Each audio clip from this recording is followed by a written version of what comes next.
This is your breakfast. This is your breakfast on Russian gas. Wait a minute, let me double check something. What the? You can't print electricity, heat, or gold. But that won't stop central planners from trying.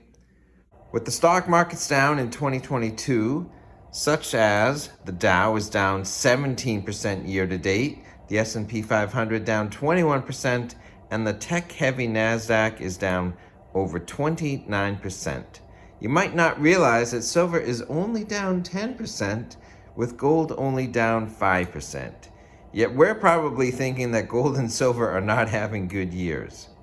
And many energy stocks have actually done quite well and are very positive. So oil, natural gas, and other energy companies are having good years. And I'm going to be speaking about Uranium Energy Corp later in this video. So one way to unplug from this madness is to hold some of your wealth in physical gold, silver, and other commodities, which I do and many of us believe in. Now, energy is such an important part of the world economy, an important part of a civilized society, that I want to share my own insights from someone who works with numbers, systems, and looks at technology from a pretty practical perspective. A civilized society doesn't need electricity, but what it does need is heat, refrigeration for food, fuels for cooking food, lighting for indoors so you can read, and outdoor security lighting so the bad guys can be seen, power to pump fresh water, and energy to fuel industry. So when there's energy inflation that risks multiplying across everything that a society needs to operate, it stresses people out, as those fuel bills must still be paid as a necessity, and that is going to squeeze out other necessities in a household budget. So what happens when a fuel is restricted or cut off? Fuel supply down, energy costs up, with energy costs multiplying across products, hurting households and businesses and whole countries. So Russia restricting the flow of natural gas to Europe by cutting supply in their pipeline down to 20% of the flow is weaponizing energy. Someone escalated this conflict, and the Russian Nord Stream 1 and Nord Stream 2 gas pipelines were sabotaged in international waters and are no longer operational. In the US, we've got our own natural gas resources, yet 20% of our electricity is generated from nuclear power plants. So there's a lot to like about certain clean renewable energy sources, but you have to consider, have you ever produced hot water with your solar panels at midnight? And have you ever pumped fresh water out of your well with power from your wind turbine on a calm day where there is no wind at all? Those energy sources can be in the mix, but we need reliable 24/7 power sources, and that is a strength of nuclear power plants. 24/7 operation.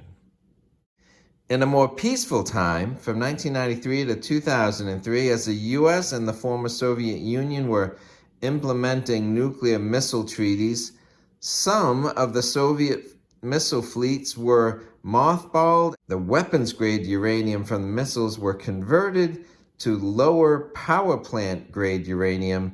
That uranium was sold and fueled U.S. nuclear power plants for a decade or more, but that program has completed and that time is over.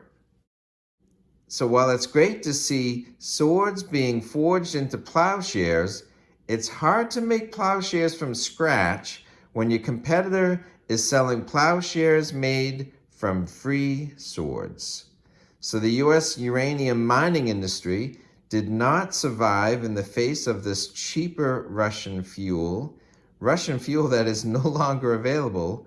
But right now, with no U.S. mining operations occurring, Russia is mining new uranium, and right now the U.S. is importing half of its fuel for its nuclear power plants from Russia.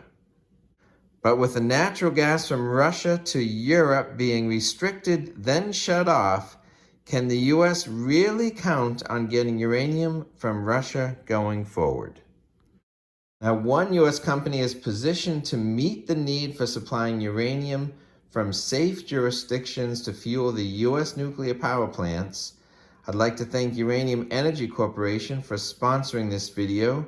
Uranium Energy Corp is listed on the New York Stock Exchange American as UEC and has a market cap of $1.4 billion. In the past 2 years, they have purchased UEX Corporation and Uranium One Americas. With UEC's holdings plus these additions, UEC now owns uranium mines in the US and Canada, permitted mines, mines with new technology for extracting uranium safely and cost effectively. Look at the recent price increases to physical uranium. Not only is the company positioned with future mining operations, they have a physical portfolio of U.S. warehouse uranium of 5.5 million pounds with an average cost of $37 per pound, which is presently selling for over $49 a pound.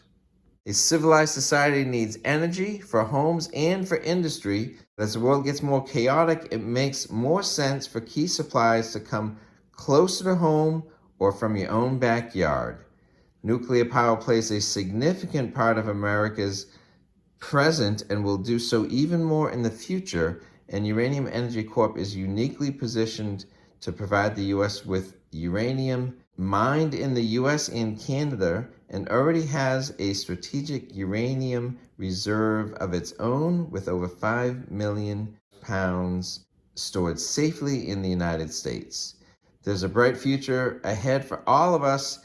If you want to do your own due diligence on Uranium Energy Corp, I've provided some website links in the description below. We all know that central planners can't print gold, but we ought to also see that central planners can't print electricity or heat. So please give this video a thumbs up. Thanks for watching.